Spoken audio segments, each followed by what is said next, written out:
8వ అధ్యాయము 1-6 యెహోవా యొద్ద నుండి యిర్మీయాకు ప్రత్యక్షమైన వాక్కు, నీవు లేచి కుమ్మరి ఇంటికి పొమ్ము, అక్కడ నా మాటలు నీకు తెలియచేతును.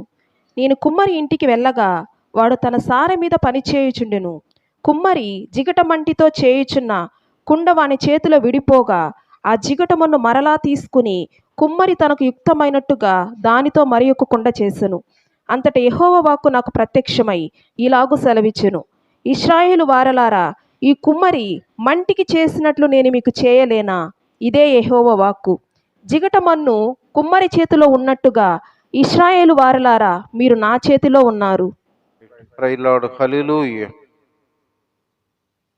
ప్రియ దేవుని బిడ్డలారా, ఇక్కడ ఈ వాక్యాన్ని మనం పరిశీలన చేసినట్లయితే దేవుడు దైవజనుడైన యిర్మీయాకు మరి ప్రత్యక్షమై అంటాడు, నీవు లేచి కుమ్మరి ఇంటికి వెళ్ళు, నువ్వు అక్కడికి వెళ్ళిన తర్వాత నా మాటలు నీకు తెలియజేస్తాను అన్నాడు. సరే, ఆయన కుమ్మరి ఇంటికి వెళ్ళినప్పుడు ఆ కుమ్మరి సారి మీద పని చేస్తున్నాడంట. సారి మీద పని చేస్తా ఉన్నాడు. సారి మీద పని చేస్తున్నప్పుడు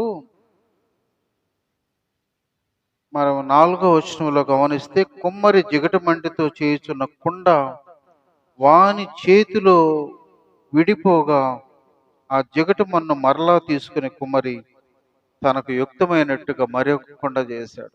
దేవుని బిడ్డలారా, అక్కడ సారి మీద పనిచేస్తున్నటువంటి కుమ్మరి తను చేస్తున్నటువంటి కుండను తయారు చేస్తున్నాడు. అయితే ఆ పాత్ర విడిపోయింది. విడిపోయినప్పుడు దాన్ని ఏం చేశాడు ఆయన? తిరిగి మరలా మరొక పాత్రగా చేశాడంట. అంటే మరొక పాత్రగా అంటే నిన్ను చెయ్యాలనుకున్న పాత్రగా, తనకి ఇష్టమైన పాత్రగా, తన కోసం వాడబడే పాత్రగా ఉండాలని ఇష్టపడ్డాడు. కానీ అలా నువ్వు లోబడినప్పుడు, విధేయత లేనప్పుడు, తను చేస్తుంది ఒకటైతే నువ్వు భిన్నంగా ప్రవర్తిస్తున్నప్పుడు ఏం చేశాడు ఆయన?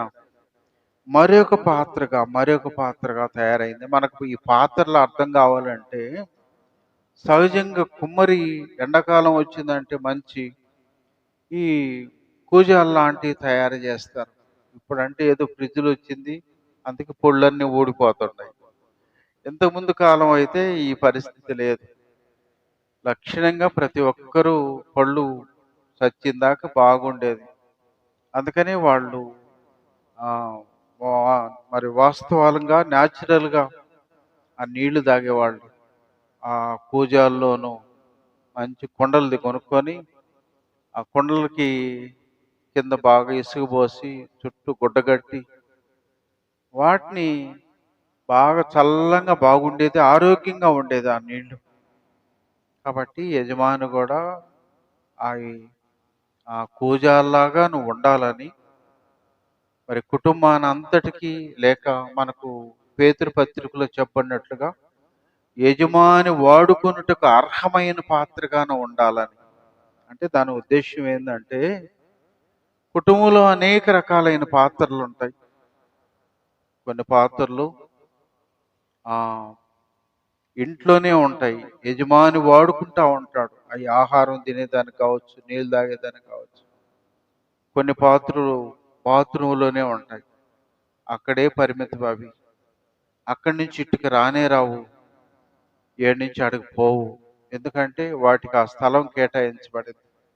కాబట్టి ప్రియ దేవుని బిడ్డలారా, ఈ వాక్యం మనకి ఏమర్థం అవుతుందంటే, నిన్ను అట్లా ఒక ప్రత్యేక పాత్రగా ఆయన చేయాలని నిర్ణయిస్తే, నీ అవిధేయతను బట్టి, లోబడని స్థితిని బట్టి నిన్ను మరొక పాత్రగా, అంటే ఒకవేళ మరొక పాత్రగా ఏం చేసి ఉంటాడు? కుటుంబాన్ని అంతటికి పనికొచ్చే ఆ కుండలాగా తయారు చేయకుండా ఒక ఆయన చెప్పుకొచ్చాడు, మరి ఆ పొయ్యి దగ్గర ఉండే పొంతలాగా తయారు చేశాడంట. పొంతకు పని ఏంది? పొద్దుగూకులు కాలిపోతా ఉండటమే, కాల్తా కుటుంబాన్ని అంతటికి వేడి నీళ్ళు ఇవ్వటమే.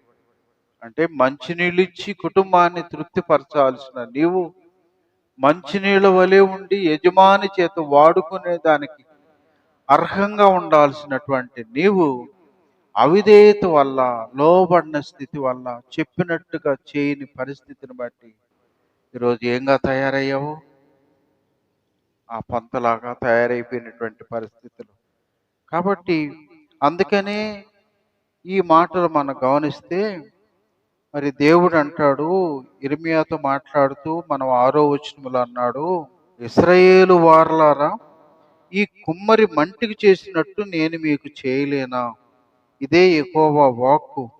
జిగటమంటూ కుమ్మరి చేతిలో ఉన్నట్టుగా ఇశ్రాయేలు వారలారా, మీరు నా చేతిలో ఉన్నారు. కాబట్టి ఆ కుమ్మరి చేతిలో అందమైన కుండలాగా తయారయ్యవలసినటువంటి పాత్ర ఆ లోబడకుండా అది విరిగిపోతా ఉన్నప్పుడు ఆయన దాన్ని తీసి విసుగుబుట్టి అది మరొక పాత్రగా తయారు చేసేసాడు. మరొక పాత్రగా తయారు చేశాడు కదా. దేవుడు అన్నారు, ఆ కుమ్మరి ఆ ఆ మంటికి ఏం చేశాడు మీరు చూశారు. చెయ్యాలనుకునింది చేయలేదు, చేయకూడదు అనుకునింది తయారు చేశాడు. అందుకే నేను కుమ్మరి మంటికి చేసినట్లుగా నేను మీకు చేయలేనా అంటాడు. అంటే ఏమని?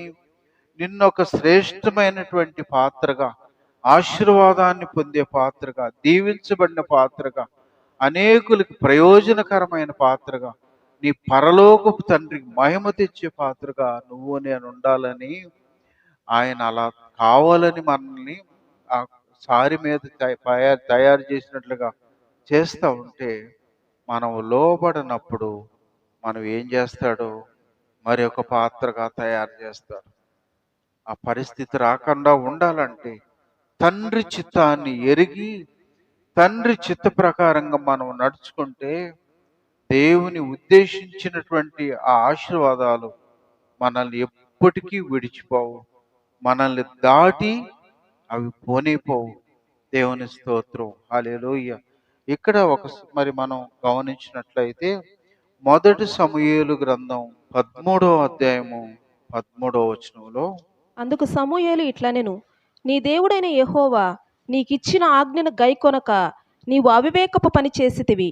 నీ రాజ్యమును ఇశ్రాయేలు మీద సదాకాలము స్థిరపరచుటకు యెహోవా తలచియుండును. అయితే నీ రాజ్యము నిలువదు. యెహోవా తన చిత్తానుసారమైన మనస్సు గల ఒకని కనుగొని ఉన్నాడు. నీకు ఆజ్ఞాపించిన దానిని నీవు గైకొనకపోతివి గనుక యెహోవా తన జనము మీద అతనిని అధిపతినిగా నియమించును. చాలు. ఈ సందర్భం మనకు తెలుసు. ఈ ఇశ్రాయేలు ప్రజలందరూ మాకు రాజు కావాలంటే దేవుడు ఎవరిని నిర్ణయించాడు? సౌలు అనేటువంటి వ్యక్తిని దేవుడు నిర్ణయించాడు. సౌలు అంతకు మునుపు ఆయన బాగా ఆసామే కావచ్చు, వాళ్ళకి గాడిదలు ఉండేది ఎక్కువగా. దావీదు కుటుంబానికి గొర్రెలు ఉన్నట్లే సౌలు కుటుంబానికి ఏముండేది? గాడిదలు ఉండేది. అయితే మరి అలాంటి వ్యక్తిని దేవుడు నిర్ణయించినట్లుగా ఆయన ఏం చేశాడు? దేవుడు ఇశ్రాయేలు ప్రజల మీద రాజుగా నిర్ణయించాడు. రాజుగా నిర్ణయించి నా ఆజ్ఞ ప్రకారంగా నువ్వు రాజ్యాన్ని పాలించాలి, నువ్వు ఒకవేళ అవిధేయత చూపిస్తే నిన్ను శిక్షిస్తాను జాగ్రత్త అని దేవుడు హెచ్చరిక చేశాడు. హెచ్చరిక చేస్తే ఏమైంది? ప్రారంభం నుంచి కూడా అతను అవిధేయతనే ప్రకటించాడు, అవిధేయత చూపించాడు. అందుకే మనకు వాక్యం అంటుంది, కొంతమంది పుట్టుక నుంచి కూడా భక్తిహీనులుగానే ఉంటారంట. వాళ్ళకి ఎన్ని కార్యాలన్నా జరగని, ఎంతకన్నా దేవుడు కార్యాలు మేలు చేయని, వాళ్ళ బ్రతుకుల భక్తిహీనత అనేది, బుద్ధిహీనత అనేది అలా పోకుండా ఉంటారు.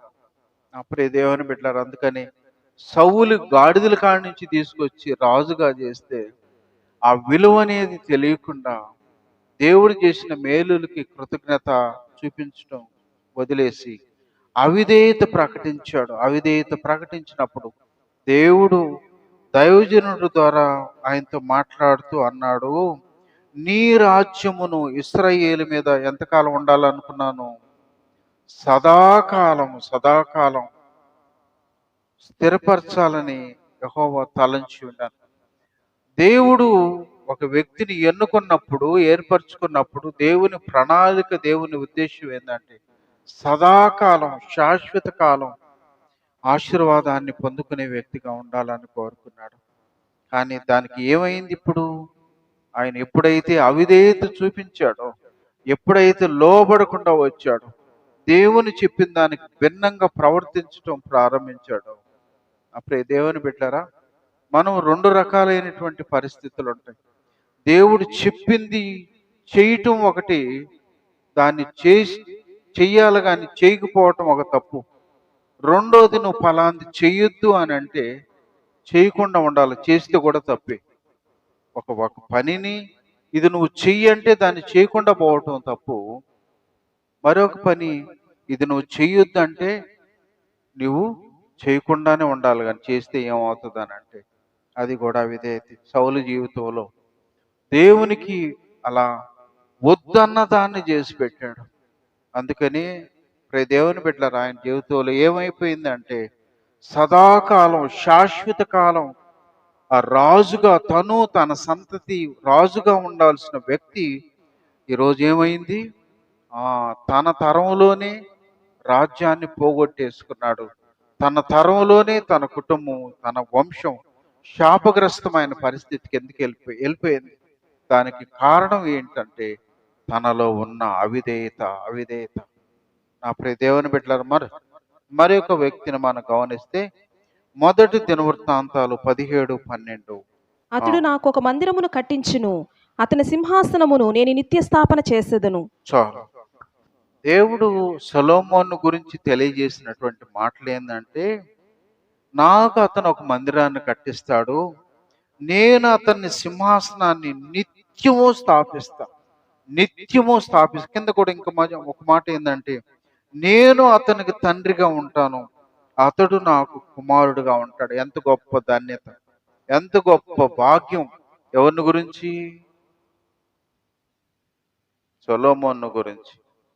సొలొమోను గురించి దేవుని ప్రణాళిక ఏంటి? అతను నిత్యము సింహాసనం మీద అతను ఉండాలి. మనకు ఆ ఆజ్ఞలేంది?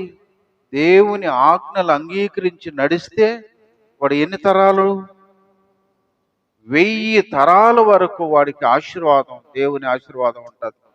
ఎవడైనా ఆజ్ఞల్ని అతిక్రమిస్తే 4 తరాల వరకు శాపం ఉంటుంది అన్నాడు. కాబట్టి సొలొమోను కుటుంబం 1000 తరాలు రాజ్య స్థాపన చేయాలని దేవుడు నిర్ణయిస్తే ఆయనలో ఉన్న అవిధేయత ఏం చేసింది? పోగొట్టేసుకొని సొలొమోను కాలంలోనే మనకు 2వ రాజులు 11:11 నుంచి గమనిస్తే అక్కడ ఏమంటాడు? నువ్వు నా మాట వినకపోవటం నేను చూశాను, 2 సార్లు హెచ్చరించిన లోబడకపోవటం చూశాను, కాబట్టి ఈ రాజ్యాన్ని నేను నీ నుంచి తీసేస్తున్నాను అన్నాడు. దేవుని బిడ్డలారా, దేవుడు సొలొమోను జీవితంలో కూడా సదాకాలం శాశ్వతంగా ఆయన సంతానం, దావీదు యోగ్యుడు, అందుకే దావీదు సంతానమైన సొలొమోన్ని రాజుగా చేశాడు.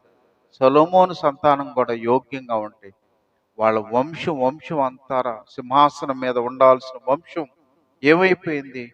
శాశ్వతంగా దాన్ని పోగొట్టేసుకొని దౌర్భాగ్యపు స్థితిలో ఉన్నాడు. కాబట్టి దేవుని బిడ్డలారా, ఎవరిని మనకు అపోస్తుల కార్యములో ఏమంటుంది? అవిధేయులకి తన ఆత్మనీయుడు, అవిధేయులకి ఆశీర్వాదాన్ని ఎవరికి ఇస్తాడు? విధేయులకు మాత్రమే. ఆత్మను ఇచ్చేది విధేయులకి, ఆశీర్వాదాన్ని ఇచ్చేది కూడా విధేయులకి. ఈరోజు నువ్వు నేను ఒకసారి వాళ్ళ జీవితాలను బట్టి మనం హెచ్చరించబడితే, ఈరోజు నన్ను కూడా దేవుడు ఉన్నతమైన స్థితిలో ఉంచాలని నిర్ణయించాడు. దేవుడు నిర్ణయించిన నిర్ణయం ఎంత గొప్పది అని అంటే, మనకు 1 పేతురు 2:9 ఏమంటాడు? నుండి ఆశ్చర్యకరమైన తన వెలుగులోనికి మిమ్మల్ని పిలిచిన వాని గుణాతిశయములను ప్రచురము చేయి నిమిత్తము ఏర్పరచబడిన వంశమును, రాజులైన యాజక సమూహమును, పరిశుద్ధ జనమును, దేవుని సొత్తైన ప్రజలునై ఉన్నారు. ఒకప్పుడు ప్రజగా ఉండక ఇప్పుడు దేవుని ప్రజ అయితిరి, ఒకప్పుడు కనికరింపబడక ఇప్పుడు కనికరింపబడిన వారైతిరి. దేవుని స్తోత్రం, హల్లెలూయా. ఇక్కడ దేవుడు ఏమంటున్నాడు? మీరు చీకటిలో నుంచి, మునిపి ఆడున్నాం, మనం చీకట్లో ఉన్నాం, పాపంలో ఉన్నాం, అవిధేయతలో ఉన్నాం, అనాలోచనలో ఉన్నాం. దేవుడు లేని గలతీ పత్రికలో ఏమంటాడు? దేవుడు లేని వారుగా ఉన్నారు. ఎటు తోస్తే అటు పోయినటువంటి బ్రతుకులు మనవి. కానీ దేవుని ఉచితమైన కృప ఏం చేసింది తెలుసా? ఆయన మనల్ని చీకటిలో నుంచి పిలిచి ఆశ్చర్యకరమైన తన వెలుగులోనికి మనల్ని పిలుచుకొని, మనం మునుపు చీకటిలో ఉంటే చీకటిలో నుంచి మనల్ని చీకటిలో ఉంచలేదు, కానీ ఆ మనల్ని వెలుగులోనికి నడిపించేదానికి దేవుడు ఎంత వెల చెల్లించాడు? తన ప్రియకుమారుని యొక్క రక్తం అంతా కార్చాడు. ఆయన మనకు తన ప్రాణం అంతా పెడితేనే, అంత వెల చెల్లిస్తే, ఆయన్ని బట్టి మనం చీకటిలో నుంచి ఈరోజు వెలుగులోనికి వచ్చాం. అందుకే ఆయన అన్నాడు, మీరు చీకటిలో నుంచి ఆశ్చర్యకరమైన తన వెలుగులోనికి మిమ్మును పిలిచిన వాని గుణాతిశయములను ప్రచురము చేయ నిమిత్తం.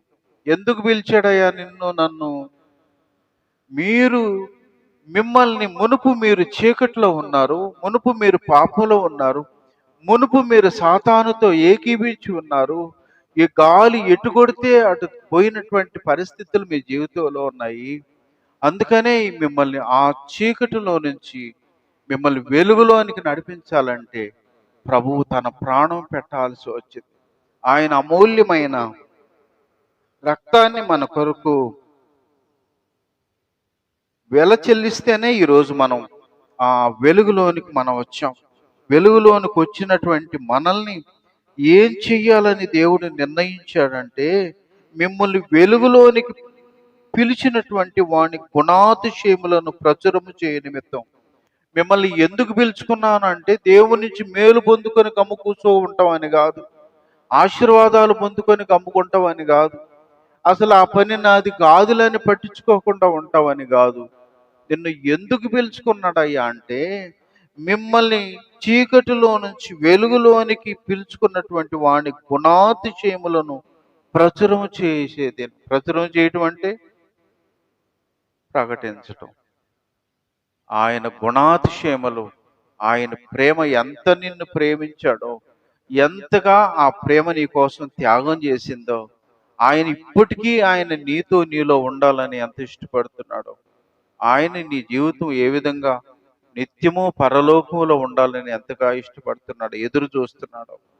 ఇవన్నీ కూడా నువ్వు చీకటిలో ఉన్న నీవు వెలుగులోనికి వచ్చి వాటిని ప్రచురము చేయాలని ఆయన మనల్ని ఎలా చూసుకుంటున్నాడు. అందుకనే కింద వచనాల్లో ఆయన అన్న మాట ఏంటంటే, ఆ ఏర్పరచబడిన వంశమును, రాజులైన యాజక సమూహమును, పరిశుద్ధ జనమును, దేవుని సొత్తైన ప్రజ అయి ఉన్నారు. దేవుని స్తోత్రం. హల్లెలూయా. మీరు ఏం ఆయన పిలుచుకున్న తర్వాత మనల్ని ఏం చేశాడు అయ్యా అంటే, వాక్యం ఏం చెప్తుందంటే, ఏర్పరచబడిన వంశము, రాజులైన యాజక సమూహం. రాజు అయిన బిడ్డలు ఎవరయ్యా అని అంటే, వాడు ఒకవేళ ఈ లోకంలో మనం ఏదో దిక్కులేని వాళ్ళం కావచ్చు, చాలని స్థితి కావచ్చు, సమస్యలతో ఇరుకులతో మనం ఉండొచ్చు, కానీ నువ్వు ఎవరివి అని అంటే, మీరు రాజులైన యాజక సమూహం. దేవుని బిడ్డలారా, 3 పదాలు ఉన్నాయి దాంట్లో. రాజు, రారాజు బిడ్డవి నువ్వు, రాజువి, యువరాజువి నువ్వు. మీరు యాజకులు. యాజకులు అంటే దేవుని పరిచర్య జరిగించేవాళ్ళు. యాజకులు అంటే మనల్ని పిలుచుకొని అందరి మధ్య ఒక్కడిని నిలబెట్టి మనతో మాట్లాడమని కాదు, నిన్ను చీకటిలో నుంచి నిన్ను నడిపించుకున్న తర్వాత నీవు కూడా యాజకుడుగా దేవునికి ప్రజలకి మధ్యలో వారధిగా దేవుని చిత్తాన్ని ఆ ప్రజల జీవితాల్లో కూడా వాళ్ళు, ఎందుకంటే చీకటిలో బంధించబడిన వాళ్ళు అనేకులు ఉన్నారు, వాళ్ళ కోసం మనల్ని ఒక పాత్రగా వాడుకోవాలని అందుకు మనల్ని చీకటిలో నుంచి పిలుచుకునింది.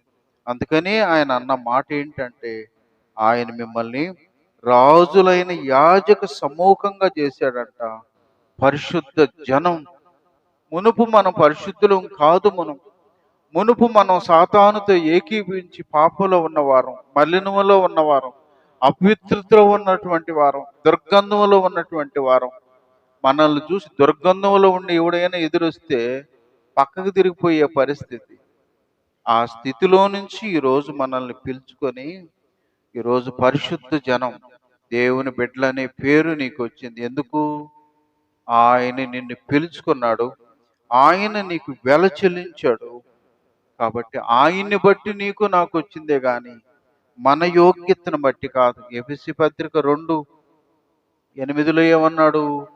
ఆ కేవలం ఆయన కృప ద్వారా రక్షించబడినాం, మీ యోగ్యతను బట్టి కాదు, మీ అర్హతను బట్టి కాదు, కానీ కేవలం ఆయన కృపను బట్టి మనం రక్షించబడ్డాము.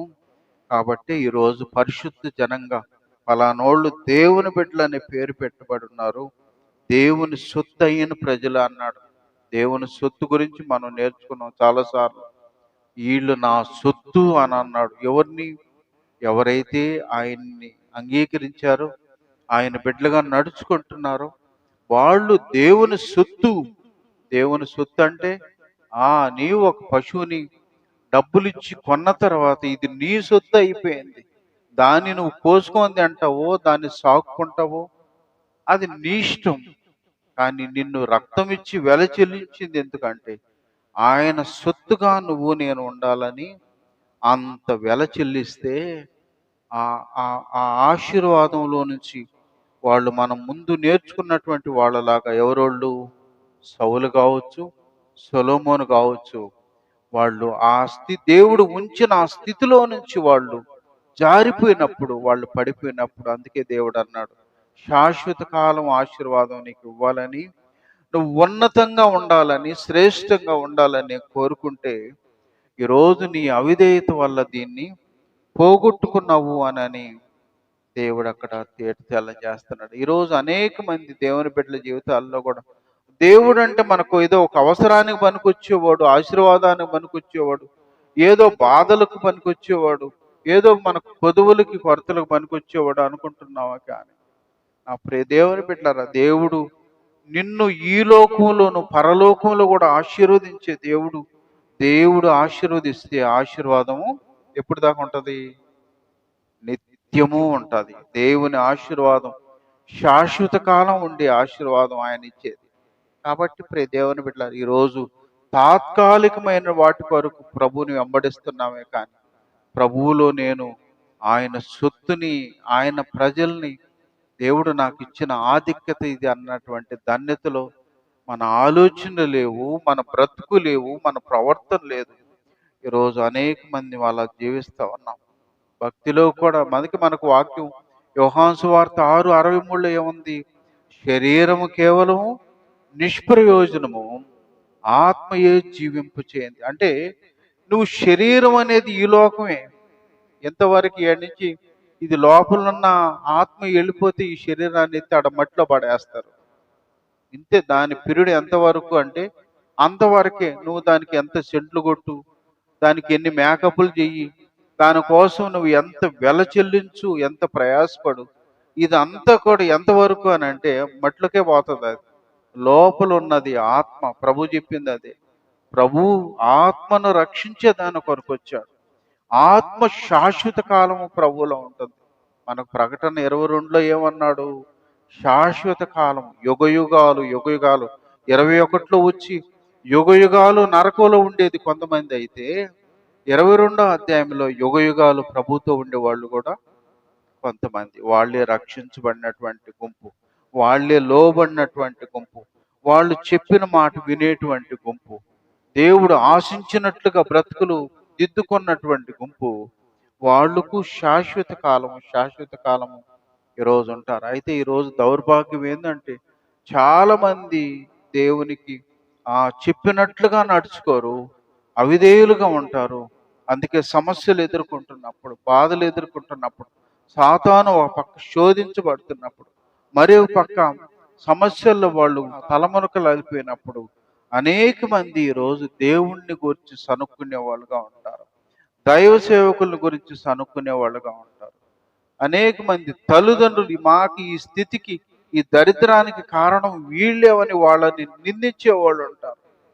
దేవుని బిడ్డలారా, దేవుడైనా, దేవుని సేవకుడైనా, తల్లిదండ్రులైనా బిడ్డలను ఉన్నతంగా ఉండాలనే ఇష్టపడతారు. కానీ నువ్వేదో అట్టడుగున ఉండాలనో, నువ్వేదో ఎందుకు పనికిరాని వ్యక్తిగా చాలని స్థితిలో ఉండాలని దేవుడు ఇష్టపడతాడా? కానీ దేవుడు చెప్పినట్టుగా నడుచుకోకుండా, దేవునికి ఇష్టంగా జీవించకుండా, నీకు ఈ శ్రేష్టమైన పరిశుద్ధ గ్రంథంలో దేవుడు నువ్వు ఎలా నడుచుకోవాలో నీకు నిర్దేశించినటువంటి స్థితిలో మనం ఎదగకుండా, మరి ఒక పక్క దేవుణ్ణి మరి సనుక్కుంటా ఉంటే, మరో పక్క దైవ సేవకుడు ఈయనట్టు చెప్తున్నాడు కాబట్టి కొంతమంది గట్టిగా చెప్పేవాడిని, గట్టిగా అంటే నా ఉద్దేశంలో కరెక్ట్గా వాస్తవాన్ని చెప్పేవాడిని చాలా మంది ఇష్టపడరు. అదే ఆ భక్తి మరి బాప్టిస్ట్ సంఘాలు అట్లాంటి వాటి అయితే వాళ్ళకి నెలకు ఒకసారి మంచి మారిపోతూ ఉంటారు. ఎందుకు? ఇవిడన్నా తప్పిదారి కఠినంగా చెప్పాడు అనుకో, ఈయన తీసి వాళ్ళకి అంతా ఎవరు కావాలా? ఆ, బాగా ఈరోజు భలే ఉండింది కదా వాక్యం. ఏం వాక్యం అది? పగలబడి నవ్వింది మనకు మంచి వాక్యం. ఆ? మనం ఆ రోజంతా నిద్ర కూడా రాలేదు. మామూలుగా అయితే నిద్రపోయే బ్యాచ్ ఆ రోజు నిద్ర కూడా రాలా. ఎందుకు? బాగా నవ్విచ్చాడు కదా. జాగ్రత్త. దేవుని వాక్యం మనకు మొదటి పత్రికలు ఏమన్నాడు? కల్పనా కథల వైపు తిరిగే కాలం వస్తుంది, జాగ్రత్త అన్నాడు. ఈ బ్యాచ్ టైం పాస్ చేసే బ్యాచ్ వస్తుంది. దాని గుండా నీకు కేవలం టైం పాస్ అవుతుంది, కాసేపు నవ్వుతావే కానీ ఇంట్లో నవ్వినా నవ్వకపోయినా, ఈదిలో నవ్వినా నవ్వకపోయినా, మందిరంలో కూర్చొని నువ్వు నవ్వుతావు కానీ నీకు ఒక్క రూపాయి కూడా ఆదాయం లేదు. రూపాయి కాదు కదా, 10 పైసలు కూడా నవ్వు వల్ల నీకు ఆదాయం లేదు. బ్రతుకు మార్చుకుంటే ఆదాయం, బ్రతుకు మారితే ఆశీర్వాదం. కాబట్టి అలా దేవుణ్ణి గురించి సనుక్కునే వాళ్ళు ఉంటారు. దేవుని సేవకులు ఎంత కఠినంగా ఇది చెప్తాడని ఆయన్ని గురించి సనుక్కునే వాళ్ళు ఉంటారు. అయితే నా ప్రియ దేవుని బిడ్డల తల్లిదండ్రుల గురించి నిందించే వాళ్ళు కూడా అనేక మంది తయారైతున్నట్లుగా మనం గమనించగలం. నా ప్రియ దేవుని బిడ్డలారా, యెషయా గ్రంథం 45:9 ఒక మాట మనం గమనిస్తే, మంటికుండ పెంకులలో ఒక పెంకయుండి తను సృజించిన వానితో వాదించు వానికి శ్రమ, జిగటమన్ను దాన్ని రూపించు వానితో నీవేమి చేయుచున్నావని అనదగునా. చాలు. ఇక్కడ ఏమంటాడు? మంటికుండ పెంకుల్లో ఒక పెంకు. ఏంటది? అది మంటి కుండ కూడా కాదు. అది ఏందది? ఒక పెంకుల్లో ఒక పెంకు. అంటే దానికి ఎందుకు ఉపయోగం లేదు, ఊరికే వేస్ట్. అది వేస్ట్ అయినటువంటి ఆ పెంకు ఎవరిని నిందిస్తా ఉంది? మంటికొండ పెంకుల్లో ఒక పెంకయుండి సృష్టించిన వానితో వాదిస్తదంట. ఏది? పెంకు లాంటి బ్రతుకు, పెంకు లాంటి జీవితం సృష్టించిన వానితో వాదిస్తదంట. నన్ను ఎందుకు ఎడ పంతకొండలాగా చేసావు? ఎందుకంటే నువ్వు లోబడలేదు కదా, నువ్వు చెప్పినట్లు చేయలేదు కదా, నువ్వు విధేయత చూపించలేదు కదా, వాక్యానుసారంగా నడవమంటే అది నీకు కష్టంగా ఉండింది కదా, చాలా ఇబ్బందిగా నువ్వు ఫీల్ అయిపోయావు కదా దేవుని మాటలు కఠినంగా ఉన్నప్పుడు. అందుకని ఈరోజు పెంకైపోయావు. పెంకయిన తర్వాత నువ్వు వాదిస్తే అందుకే మనకు ఇంకొక మాట కూడా అంటాడు. రోమాపత్రిక 9:20 ఒక మాట మనం గమనిస్తే, అవును గాని ఓ మనుష్యుడా, దేవునికి ఎదురు చెప్పుటకు నీవెవడవు?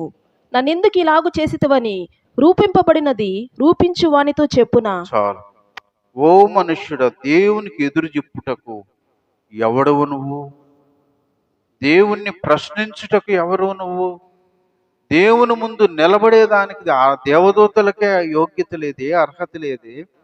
ఆఫ్టర్ ఆల్ నువ్వు నేను మరి ఆయన్ని ప్రశ్నించేవారమా? ఎంత ఎంత బుద్ధి లేని శాస్త్రాలు, ఎంత జ్ఞానం లేని పరిస్థితి ఇది. దేవుని మాట ఖచ్చితంగా చెప్తుంది, ఆ దేవునికి ఎదురు చెప్పుటకు నువ్వు ఎవడివి?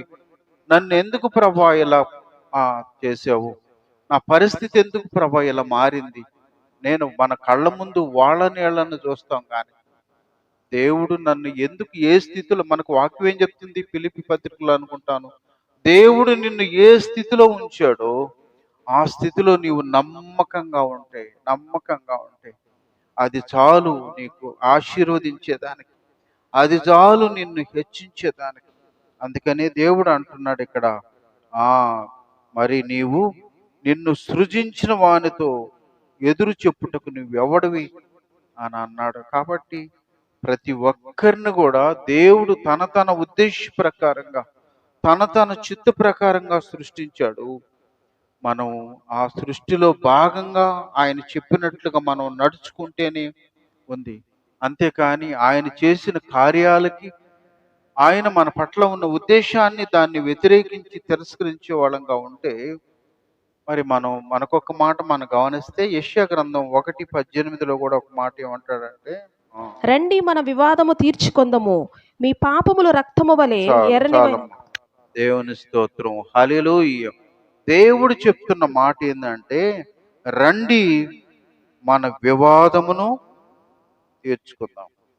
ఈరోజు ఎదిరించే వాళ్ళకి నాకెందుకు నా స్థితి ఈ రీతిగా ఉంది, నాకెందుకు ఎంత కష్టపడినా కూడా సమృద్ధి లేదు, ఈ రోగాల నుంచి ఈ బాధల నుంచి ఎందుకు నేను బయటపడలేకపోతున్నాను, ఎందుకు నా కుటుంబమే సమస్యల్లో ఉండాలి, నేనే ఎందుకు బాధల్లో ఉండాలి అనని ప్రశ్నించే వాళ్ళకి దేవుడు అంటాడు, నువ్వు అనటం కాదు అనుకోవటం కాదు, నువ్వు రా నా దగ్గరికి రా, మన వివాదాలు తీర్చుకుందాం రండి అని పిలుస్తా ఉన్నాడు ఆయన.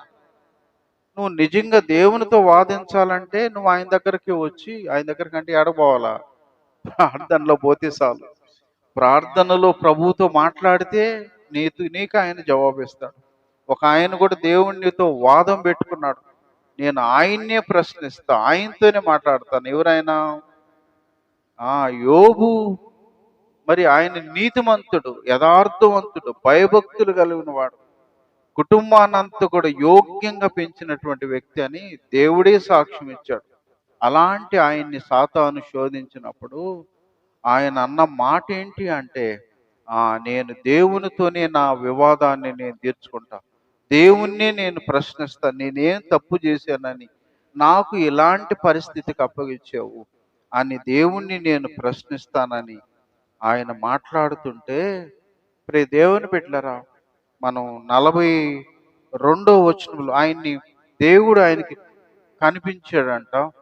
దేవుడు ఆయనతో మాట్లాడాడు యోబుతో. 37 నుంచి ఉంది యెషయా గ్రంథం, యోబు 37 నుంచి కూడా ఆ దేవుడు ఆయనతో మాట్లాడినటువంటి పరిస్థితులు ఉన్నాయి. మాట్లాడి 64 ప్రశ్నలు వేస్తాడు యోబుని. 64 నేను మాట్లాడతానన్నావు కదా, నాతోనే వాదిస్తానన్నావు కదా, ఈ స్థితికి కారణం ఏందో నన్ను అడిగి తెలుసుకుంటానన్నావు కదా, ముందు నా ప్రశ్నలు జవాబు చెప్పు అని 64 ప్రశ్నలు వేస్తే ఒక్క దానికి కూడా జవాబు చెప్పల. కానీ ఆయన ఎప్పుడైతే మరి ఆయన ప్రశ్నించిన తర్వాత ఆయన అంటాడు 2వ వచనంలో, నీవు సమస్త క్రియలను 42:2లో సమస్త క్రియలను చేయగలవనియు నీవు ఉద్దేశించినది ఏది నిష్ఫలము కానేరదనియు నేను ఇప్పుడు తెలుసుకుంటున్నా. అయ్యా, నువ్వు ఏదైతే నిర్ణయించావో, నీ ప్రణాళికలు ఏదైతే ఉందో అది ఏది కూడా నిష్ఫలం కాదని నేను గ్రహించానని చెప్తూ ఇంకొక గొప్ప మాట అంటాడు 5వ వచనంలో, వినికిడి చేత నిన్ను గూర్చిన వార్త నేను వింటిని, అయితే ఇప్పుడు నేను కన్నులారా నిన్ను చూచున్నాను, కావున నన్ను నేను అసహించుకొని ధూళిలోను బూడిదలోను పడి పశ్చాత్తాపడుతున్నాను. దేవుని స్తోత్రం, హల్లెలూయా. ఆయన అన్న మాట ఏంటంటే నా ప్రశ్నలకు జవాబు కానే కాదు, అసలు నాకు ప్రశ్నలకు జవాబు వద్దనే వద్దు, కానీ నువ్వు సమస్తము చేయగలవనియు నీవు ఉద్దేశించింది ఏది కూడా నిష్ఫలం కానేరదని నేను ఎరుగుదునని చెప్తూ ఆయన అన్న మాట, అయ్యా వినికిడి చేత నిన్ను గూర్చి నేను విన్నా. వినికిడి అంటే యేసుప్రభు కనిపిస్తాడని, యేసుప్రభు మాట్లాడతాడని, ప్రభు స్వస్థపరుస్తాడని, సాతాను బంధకాల నుంచి విడిపిస్తాడని, ఇవన్నీ వినికిడి. వాళ్ళు చెప్తే వీళ్ళు చెప్తే విన్నావు. కానీ డైరెక్ట్గా నువ్వు ఆయన్ని చూసినప్పుడు, డైరెక్ట్గా ఆయన కార్యాలు అనుభవించినప్పుడు, అందుకనే యోబు అన్న మాట, వినికిడి చేత నేను నిన్ను గూర్చిన వార్త నేను విన్నాను, అయితే ఇప్పుడు నేను కన్నులారా నిన్ను చూస్తున్నాను గనుక నన్ను నేను అసహించుకొని ధూళిలోను బూడిదలోను పడి పశ్చాత్తాపడుతున్నాను అన్నాడు. కాబట్టి నా ప్రశ్నలకు జవాబు కాదు, నీవు సమస్తము చేస్తావు, నువ్వు ఏదైతే ఉద్దేశించావో ఆ ఉద్దేశం అంతా అది నిష్ఫలంగా అనుమతించలేదని ప్రతి దానికి ఒక ప్రణాళిక ఉందని, ప్రతీది కూడా అది నీ చిత్తంలో ఉందని నేను గ్రహించి, ఇంతవరకు నేను నిన్ను అన్న మాటలకి నేను ఆ అసహ్యించుకున్నాను. ధూళిలోనూ బూడిదలో పడి పశ్చాత్తాపడుతున్నాను అన్నాడు. కాబట్టి మరి దేవుని బిడ్డలారా, మరి యోబుని మరి ఆ రీతిగా పశ్చాత్తాపం వచ్చి అయ్యాగా మరి దేవుడి కాడ గోజారుకుంటే నువ్వు ప్రశ్నించే పని అయితే దేవుడు రండి మన వివాదము తీర్చుకుందాం అన్నాడు. కాబట్టి నీకు నాకు వివాదాలుంటే ఆయన దగ్గరికే వెళ్ళాలి, భక్తిహీనుల దగ్గరకు కాదు.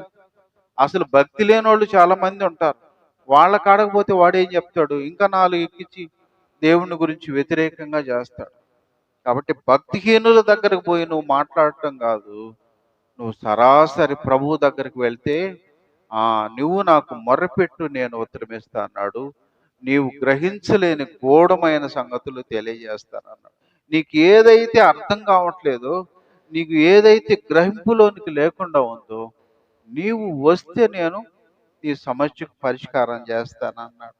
నా ప్రియ దేవుని బిడ్డలారా, అందుకనే మనం కీర్తన 73లో మనం గమనిస్తే అక్కడ ఆయన దేవుణ్ణి ప్రశ్నిస్తున్నాడు.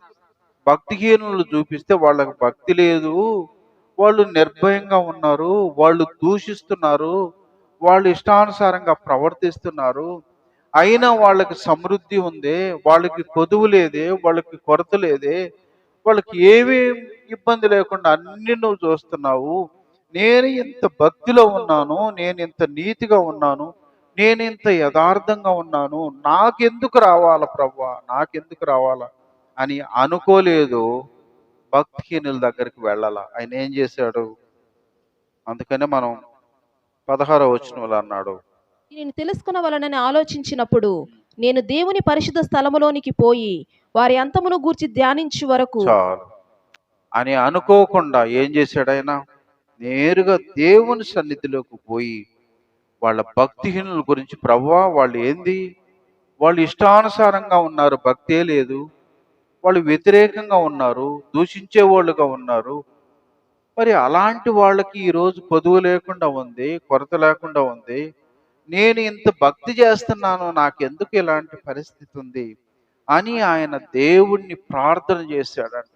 దేవుని బిడ్డలారా, నువ్వు నేను కూడా అనుకోవటం కాదు, భక్తిహీనుల దగ్గరకు పోయి, అవిధేయుల దగ్గరకు పోయి మనం తెలుసుకోవాలని ప్రయత్నించడం అంతకంటే కాదు. కానీ నీవు ప్రార్థన చేస్తే, నీవు నాకు మొర్రపెట్టుము, నేను నీకు ఉత్తరం ఇస్తానన్న దేవుడు మాట ఎంత సత్యం. అందుకే ఎప్పుడైతే మొర్రపెట్టాడో దేవుడు ఆయన్ని గురించి ఆయన అన్న మాట 22 నుంచి, నేను తెలివిలేని పశుప్రాయుడనైతిని, నీ సన్నిధిని మృగము వంటి వాడనైతిని, అయినను నేను ఎల్లప్పుడూ నీ యొద్ద ఉన్నాను, నా కుడి చెయ్యి నీవు పట్టుకుని ఉన్నావు, నీ ఆలోచన చేత నన్ను నడిపించెదవు, తరువాత మహిమలో నీవు నన్ను చేర్చుకొందువు.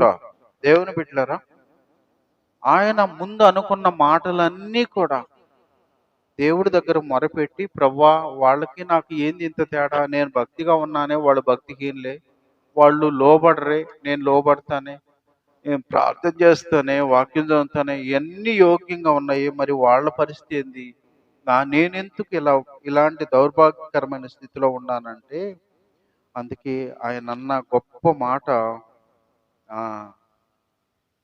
23లో, అయినా నేను ఎల్లప్పుడూ నీ యొద్ద ఉన్నా. దేవునిలో భక్తి చేసిన దానికి ఎక్కడున్నాడంట? దేవుని యొద్ద ఉన్నాడంట. మరి ఇంకా ఆయన అన్నమాట, నా కుడి చెయ్యి నువ్వు పట్టుకొని ఉన్నావు, నీ ఆలోచన చేత నన్ను నడిపించదు, తర్వాత మహిమలో నన్ను చేర్చుకుందాం. అంటే ఈ లోకంలో ఒకవేళ శ్రమలున్నా, మనకు ప్రభువు చెప్పాడు కదా, యోహాను సువార్త 16:33 ఏమన్నాడు? ఈ లోకంలో మీకు శ్రమ కలుగుతుంది, ధైర్యం తెచ్చుకోండి, లోకాన్ని జయించిన నేను మీతో ఉన్నాను అన్నాడు. కాబట్టి శ్రమలు వాళ్ళకి ఉండయి, మనకు ఉండయి, వాళ్ళకి ఏమి లేకుండా ఏమీ లేదు. కానీ ప్రభువు అన్న మాట ఏంటంటే, శ్రమలు అనేది ఉన్నాయి, అందరికీ ఉన్నాయి, కానీ అయితే నా జీవితంలో ప్రభువును బట్టి ఆయన ఇచ్చిన భాగ్యం ఏంటంటే, ఎల్లప్పుడూ నేను ఆయన దగ్గర ఉన్నా, ఆయన నా దగ్గర ఉన్నాడు. అది గొప్ప ధన్యత. రెండోది, నా కుడి చెయ్యి నువ్వు పట్టుకొని ఉన్నావు. దేవుని కుడి చెయ్యి ఆయన బిడ్డలుగా నువ్వు శ్రమలో ఉన్నప్పటికీ, ఇరుకుల్లో ఉన్నప్పటికీ, నిందించబడుతున్నప్పటికీ నిన్ను ఆయన కుడి చేయి పట్టుకొని ఉంది.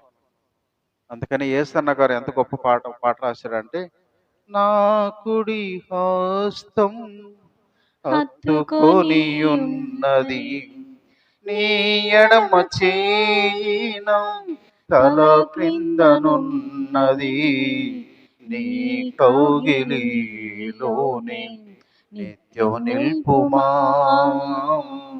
నీ కౌగిలిలోనే నిత్యం నిల్పుమా. హల్లెలూయా. దేవుని బిడ్డలారా, ఆయన కుడి హస్తం మన తల కింద ఉంది, ఆయన ఎడమ చెయ్యి నన్ను హత్తుకొని ఉన్నప్పుడు ఇక ఈ లోకంలో ఏ శ్రమ ఉంటే ఏమి, ఏ ఇబ్బంది అయితే ఏమి. అందుకని అక్కడ భక్తుడు ఎంత గొప్పగా మాట్లాడుతూ, నేను ఎల్లప్పుడూ నీ దగ్గరే ఉన్నానయ్యా, లోకం దగ్గర లేదు. ఆయన దగ్గర ఉంటే సాతాను ఉంటుంది మన పక్కన, సమస్యలు ఉంటాయా, రోగాలు బాధలు ఉంటాయా? ఉన్నా ప్రభువు నా పక్కన ఉన్నాడు. నన్ను అడిగిన వాళ్ళకి నీకు ఆరోగ్యం ఎట్టుందంటే నేనేం చెప్తానంటే, నాకు అన్నీ ఉండయి కానీ దేవుని మహాకృప అన్నీ పక్కనే ఉండయి. నన్ను వాటి వల్ల ఏమి ఇబ్బంది పెట్టకుండా ఈ పక్కనే ఉన్నాయి. దేవుని స్తోత్రం, హల్లెలూయా. అంటే మనుషులం కాబట్టి మనకు పక్కనే ఉంటాయి, కాసుకొనే ఉంటాయి. ప్రభువు మన పక్షంగా ఉన్నాడు కాబట్టి దాని ద్వారా మనం నష్టం కానీ, దాని ద్వారా మనం ఇబ్బంది కానీ మనం పడం అనేది దేవుడు చెప్తున్న గొప్ప సత్యం. కాబట్టి నా ప్రియ దేవుని బిడ్డలు, అందుకని దేవుని ప్రశ్నించినటువంటి ఆయన ఇలా ఎందుకు చేసావు అన్నటువంటి ఆయన నేర్చుకున్న సత్యం, అయ్యా నువ్వు నా యొద్ద ఎప్పుడు ఉన్నావు, నా కుడిచి నువ్వు పట్టుకొని ఉన్నావు, నీ ఆలోచన చేత నన్ను నడిపిస్తున్నావు. ఎలాంటి ఆలోచన మనం నడిపించబడాలో, ఏ విధంగా మనం ముందుకెళ్లాలో ఆయన ఆలోచన ఇస్తాడు. తరువాత మహిమలో మనల్ని చేర్చుకుంటాడు. కాబట్టి ఈ లోకములో మనం ఈ తాత్కాలికమైన లోకములో వీటన్నిటిని బట్టి భయపడటం కాదు, వీటన్నిటిని బట్టి కుంగిపోవటం కాదు, కానీ ఆయన మనతో ఉన్నాడు, ఆయన ఆలోచన మనల్ని నడిపిస్తుంది, ఆయన మనకు వీటన్నిటిలో నుంచి విడిపిస్తాడు, ఆయన మహిమలో మనల్ని చేర్చుకుంటాడు. కాబట్టి అది దేవుని బిడ్డల యొక్క గురిగా ఉండాలి. కానీ మరి లోకాన్ని గురించి మనం ఆ పరిస్థితులను బట్టి ప్రభువుని సనుక్కునే వారంగా మనం ఉండకూడదు. చాలామంది దేవుని యొక్క విలువ లేనటువంటి వారుగా అనేక మంది జీవిస్తూ ఉంటారు. దేవుని విలువ తెలియని వారుగా. దేవుడి విలువ నీకు తెలియాలంటే మరి నాలాగా నువ్వు ఐసీలో కొనుక్కొని ఉంటే అప్పుడు నీకు అర్థం అవుతుంది. అది తెల్లారిందో పొగులో నీకు అర్థం కాదు. హాస్పిటల్ నుంచి నువ్వు ఇంటికి ఎప్పుడు పోతావో తెలియదు. ఈ రోగం నుంచి నీకు బయటపడతావో లేదో తెలియదు. అప్పుడు నీకు ఎప్పుడు ఎవరు అర్థం అవుతుంది? దేవుని విలువ అర్థమైపోద్ది. ప్రభువా ప్రభువా అని అప్పుడు దేవునితో మొరపెట్టుకుంటావు. అప్పుడు మంచి తీర్మానం వస్తుంది. అప్పుడు స్థిరంగా ఉండగలం. అలా కాకుండా దేవుని కృప నిన్ను కొంచెంలోంచి బయటకి ఎత్తుతా ఉంటే నీకేం విలువ తెలుస్తుంది? శాంతారావు గారి సాక్ష్యాన్ని మనం విన్నాం. మనం మీటింగ్లో శాంతారావు గారు మనం ఇక్కడ మీటింగ్ పెట్టినప్పుడు ఆయన చెప్పిన సాక్ష్యం ఏంది? ఒక పక్క ఆయన జైల్లో ఉండడు, పెద్ద కేసు. ఆ కేసులో జైల్లో ఉంటే ఒక పక్క వాళ్ళ భార్యకి మెంటలు వచ్చేస్తుంది. మరి ఒక బిడ్డలో ఆయనకు ఒక కొడుకు ఒక కూతురు. వాళ్ళు ఎట్ట ఉండారో తెలియదు. ఇంట్లో ఇద్దరు ఒక పక్క మెంటలా ఉంటే ఈయన జైల్లో ఉంటే వాళ్ళ పరిస్థితి ఎలా ఉంది? దిక్కు తోచని పరిస్థితి. అలాంటి తోచని పరిస్థితుల్లో దేవుణ్ణి తెలుసుకున్న తర్వాత తీర్మానం ఒకటే, ప్రభువా నీవు నన్ను ఈ పరిస్థితుల నుంచి నన్ను విడిపిస్తే నేను నీ కోసమే జీవిస్తా. అందుకనే మన పోయి గంగారం వచ్చాడంటే కోటీశ్వరుడు ఆయన. ఎందుకు వచ్చాడు? దేవుని పని ప్రాముఖ్యం అని, దేవుని విలువ తెలిసింది కాబట్టి, దేవుడే విడిపించాడు. కానీ ఆ జ్ఞానం ఆయనకి కలిగింది కాబట్టి, ఆ విలువ తెలియనప్పుడు మనం ఏం చేస్తాం? దేవుని విలువ తెలియనప్పుడు మనం కూడా ఇతరులలాగా మాట్లాడుతూ ఉంటాం, ఇతరులలాగా దేవుణ్ణి ప్రశ్నిస్తుంటాం. కాబట్టి దేవుని విలువ తెలుసుకున్న వాళ్ళంగా మన జీవితాలు మనం ప్రభువులు ఎలా దేవుని విలువ తెలిస్తే, ఈరోజు కాన్ఫరెన్స్ జరుగుతుంది, కొంతమంది రారు, వాళ్ళకి ధైర్యం చేస్తే మనం ఏం చేయలేం. నువ్వు కాన్ఫరెన్స్ అసలు ఎందుకు జరుగుతుంది? నువ్వు పొద్దున లేచి లోకంలో మనుషుల ముఖం చూసే ముందు నీ దేవుని ముఖం నువ్వు చూస్తావా? పొద్దున లేచి నువ్వు ఇతరులతో మాట్లాడే బదులు దేవునితో నువ్వు మాట్లాడుతావని, అందుకు అది కాన్ఫిడెన్స్. మనకి లోకంలో పొద్దున్నే లేచి నీ జీవితంలో ఏదేది సమస్య ఉందో ప్రభువుకి అప్పగించుకుంటే ఆయన కనికరం ద్వారా మనం విడుదల పొందాలని, అందుకు మొట్టమొదటిగా మనం చేస్తున్న పని అది. కానీ కొంతమందికి ధైర్యం చేస్తే వాళ్ళకి మన వల్ల ఏం చేయలేం. కొంతమంది విలువ తెలియకుండా ఆలస్యం, చాలాసార్లు చెప్పారు, విలువ తెలియకుండా దేవుని మందిరానికి నిర్లక్ష్యం చేస్తున్నావంటే దీనికి మరి మరి ముగింపు ఏందో తెలుసా? బస్సు వస్తుంది, బస్సు కాడికి నువ్వు పరిగెత్తుకుంటా వెళ్తావా? ఏంటి వాటికి మనం కొంతమంది పరిగెత్తుకొని ఎక్కుతుంటారులే, నేను ఎప్పుడు పరిగెత్తను. ఎందుకు తెలుసా? ట్రైన్కి నేను గంట ముందు పోతా, పోయి ఆడ కూర్చోనట ప్రశాంతంగా. పరిగెత్తి నేను ఎక్కటం ఇట్లాంటి పిచ్చి పనులు నేను చేయను. ఎందుకంటే ప్రశాంతంగా ఎక్కటమే నాకు కావాలి. ఒక ట్రైన్కి బస్సుకి నువ్వు ముందానే ఉంటావు. మరి ఫ్లైట్ అయితే ఫ్లైట్కి ఎంత ముందు? 2 hours ముందు ఉండాలి ఫ్లైట్. 2 hours ముందు లేకుండా మనలాగా మందిరానికి వచ్చినట్టు నువ్వు టయానికి వస్తే నేను ఎక్కనీరు. నువ్వు డబ్బు సీటు కొనుక్కో, ఏమన్నా చేసుకోగా. దేవుని పెట్టారా? మరి వాటికి లోక సంబంధమైన వాటికి అంత ఇంపార్టెన్స్ ఇస్తావే, అంతగా నువ్వు టైం మెయింటైన్ చేస్తావే, దేవుని విషయంలో ఎందుకు నిర్లక్ష్యం చేయాలా? చాలాసార్లు చెప్పాను. ఎందుకో తెలుసా? ఈ నిర్లక్ష్యం రేపు నువ్వు ఆయన రాకడలో విడిచిపెట్టబడే పరిస్థితి వస్తుంది. మా దేవుని దాసునికి ఇలా చెప్పకూడదు, కానీ ఇలా చెప్తున్నానంటే, పదే పదే చెప్తున్నానంటే, ఇప్పుడు ఈ నిర్లక్ష్యాన్ని సరిదిద్దుకుంటేనే ప్రభు రాకడలో నువ్వు టయానికి ఎత్తబడతావు. ఇప్పటి నుంచి ప్రారంభమైన ఈ నిర్లక్ష్యం నువ్వు సరిదిద్దుకోకపోతే విడిచిపెట్టబడిన గుంపులో ఉండే పరిస్థితి వస్తుంది. ఆ మరి 10 మంది కన్యకులు వాళ్ళందరూ సిద్ధపడ్డారు కదా? సిద్ధపడారా లేదా? అందరి కాడ దీపాలు ఉన్నాయి, అందరూ పెండ్లి కుమారుని ఎదుర్కోవాలని ఆశ ఉంది. మరి కొంతమంది ఎందుకు నిర్లక్ష్యం? ఆగిపోయారు, నెట్టివేయబడ్డారు వాళ్ళు. ఎందుకు అని అంటే ఇలాంటి నిర్లక్ష్యం దాని ప్రభావం అక్కడ చూపెట్టింది. నెట్టివేయబడ్డారు ఆడ నుంచి. అలా కాకుండా ఉండాలంటే టైం మెయింటైన్ చేయటం. ఒక ఆఫీస్కి ఎవడు లేటు పడు, ఆఫీస్కి లేటు పోతే ఆబ్సెంట్ మార్కు పడిపోదు. ఒక ప్రైవేటు దానికి లేటుగా పోడు, ఎందుకంటే ఉద్యోగం బీకి పడేస్తాడు. దేవుని మందిరానికి లేట్ వస్తున్నావంటే నీ పక్షంగా దీని పర్యవసానం నీ జీవితంలో ఖచ్చితంగా ప్రభావం చూపుతుంది. అలా కాకుండా ఉండాలంటే ఈ లోకంలో ఉన్నప్పుడే మనం మనలో బలహీనతలను సరిదిద్దుకుంటేనే ప్రభు సంతోషిస్తాడు, ఆనందిస్తాడు. ఎక్కడ 3 నా నావులో ఉంటారో వాళ్ళ మధ్యలో నేను ఉంటాను అన్నాడు. అంటే మందిరంలో ప్రతి 2 ఉంటే ఆయన ఉంటాడు. చాలాసార్లు కూడా చెప్పే ఒక ఆయన సాక్ష్యం. ప్రతి 2లో ఆయన ఉన్నప్పుడు మనం వివిఐపి లాగా మన కోసం ఎదురు చూడాలనా? కాబట్టి మనం వివిఐపి లాగా మన కోసం ఆయన ఎదురు చూడాలనా? నేను అందరికంటే ముందుండి ఆ ప్రభువుని నేను ఎదుర్కోవటం నాకు ధన్యత. ఒకసారి మనల్ని మనం పరిశీలించు. ఒకవేళ మీరు అనుకోవచ్చు, ఏమి పని లేదబ్బా ఈయనక, ఎప్పటికీ టైం మెయింటైన్ చేయండి, రండి రండి అంటాడంటే దీని పర్యవసానం రేపు నీవు ఆ ఎత్తబడే గుంపులో ఉండకుండా పోతావేమోనని నా భయం, అంతే. కాబట్టి దాన్ని సరిదిద్దుకుందాం, సరి చేసుకుందాం.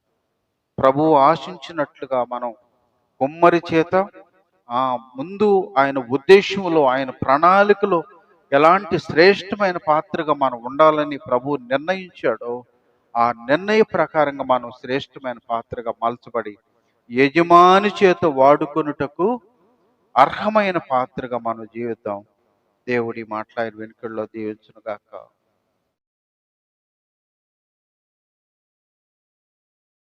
దేవుని బిడ్డలారా, ఒకసారి దేవుని వాక్కుకి వెలుగులో మన జీవితాలు పరిశీలించుకుందాం, పరీక్షించుకుందాం. ఆ దినం సౌలు రాజుల, సొలొమోను రాజుల దేవుడు వాళ్ళని శాశ్వత కాలం, సదాకాలం ఉన్నతమైన స్థితిలో ఉంచాలని నిర్ణయించాడు. కేవలం వాళ్ళ అవిధేయతను బట్టి, వాళ్ళు లోబడని తత్వాన్ని బట్టి ఆశీర్వాదాన్ని శాశ్వత కాలం పోగొట్టుకొని వాళ్ళు రాబోయే తరానికి వాళ్ళు శాపగ్రస్తులుగా మారిపోయారు. నా ప్రియ దేవుని బిడ్డరా, నీ పట్ల కూడా నువ్వు రాజులైన యాజక సమూహముగా, దేవుని సొత్తైన ప్రజలుగా, ఆయన రాజ్య వారసులుగా ఉండాలని దేవుడు నిర్ణయించాడు. కాబట్టి మన జీవితాల్లో ప్రభువు ఆశించినట్లుగా మనం ఉండాలంటే మనం ఆయన ఆ పాత్రని ఆయన ఎలా మలిస్తే అలా మనం మలచబడే వాళ్ళంగా, అలా లోబడే వాళ్ళంగా, అలా చెప్పినట్టుగా నడుచుకునే వారంగా మనం ఉంటే దేవుని ఉద్దేశం, దేవుని ప్రణాళిక మన పట్ల నెరవేరుతుందన్న సత్యాన్ని మనం జ్ఞాపకం చేసుకొని మరి సమయంలో మనం ప్రార్థన చేసుకుందాం. ఒకవేళ దేవుడు నీతోనే మాట్లాడుంటే, ఒకవేళ మంచి తీర్మానంతో ప్రభువుకి అప్పుడు నిన్ను నీవు అప్పగించుకొని ఆయన రాకడ కొరకు యోగ్యంగా సిద్ధపడాలని ప్రభు దాసుగా కోరుతున్నాం, ప్రార్థన చేసుకున్నాం. అతి పరిశుద్ధుడమైన మా గొప్ప తండ్రి, మీ కనికరాన్ని దయని బట్టి ప్రభా ఇంతవరకు మీ సన్నిధి మాతో ఉంచారు. మీరే మాతో మీరు మాట్లాడారు. మీ స్తోత్రం నామమున ప్రభా, మా పట్ల మీ ప్రణాళిక, మీ ఏర్పాటు, మీ ఉద్దేశం గొప్పగా ఉన్నాయి. కానీ మేము అజ్ఞానంగా, అనాలోచనగా ఆయా లోబడని తత్వాన్ని బట్టి ఈరోజు మరి నాన్న ధృవీకరించబడ్డ పాత్రగా తయారవుతున్నాం. దయతో క్షమించండి, మన్నించండి. మేము ఈ మీ రాకడ కొరకు సమీపంగా ఉన్న చివరి దినాల్లో సరిదిద్దుకున్న వాళ్ళంగా, సరి చేసుకున్న వారంగా, యోగ్యంగా మీరు రాకడ కొరకు సిద్ధపడే వారంగా మమ్మల్ని మీరు ఒక్కొక్కరిని మీరు ఆయుధపరచమని మీకే స్తుతి చెల్లిస్తున్నాము ప్రభా. దుష్టుడు వాక్యాన్ని ఎత్తుకొని పోకుండా ప్రతి అపవాది క్రియలను యేసు నామములో గద్దిస్తుండగా మీ వాక్యం చేత ప్రతి బిడ్డను స్థిరపరచమని మీరు ఆ కొరకు సిద్ధపరచండి. సంఘముల బలహీనలకున్న ప్రతి బలహీనతను నజరేయుడైన యేసు నామములో గద్దిస్తుండగా యేసు నామములో స్వస్థత కలుగును గాక. దేవా కనికరించండి. పరీక్షల్లో మా బిడ్డకి ఇచ్చిన మంచి విజయాలను బట్టి మీకు స్తుతి చెల్లించుకుంటున్నాం ప్రభా. ఆ రిజల్ట్స్ కొరకు ఎదురు చూస్తున్న బిడ్డకు నజరేయుడైన యేసు నామములో మంచి ఫలితాలు వచ్చును గాక. తండ్రి మీకు స్తుతి చెల్లించుకోండి. యవన బిడ్డలను మీరు ఆశీర్వదించండి ప్రభా. యవన కాలమందు యెహోవా కాడి మోయుట నరునికి మేలని చెప్పారు. నాన్న, మేలైన మీ కాడిని ప్రతి మీ బిడ్డ ఇష్టపూర్వకంగా మోసి మీ ఆశీర్వాదాన్ని పొందే బిడ్డగా మీ పాత్రలుగా స్థిరపరచమని నాన్న మీ కృపలో వర్ధలు చేయమని బిడ్డ వివాహాల్లో నాన్న మీ వాగ్దానం నజరేయుడైన యేసు నామములో నెరవేర్చబడిన కాక మీకే స్తుతి చెల్లించుకోండి. ఇదన మీ సన్నిధిలో చేరిన ప్రతి బిడ్డను పేరు పేరుని మీరు ఆశీర్వదించి జీవించండి. దేవా, మా విన్నపములు యేసుక్రీస్తు వారి శ్రేష్టమైన నామములో వేడుకుంటూ ప్రార్థిస్తున్నాం.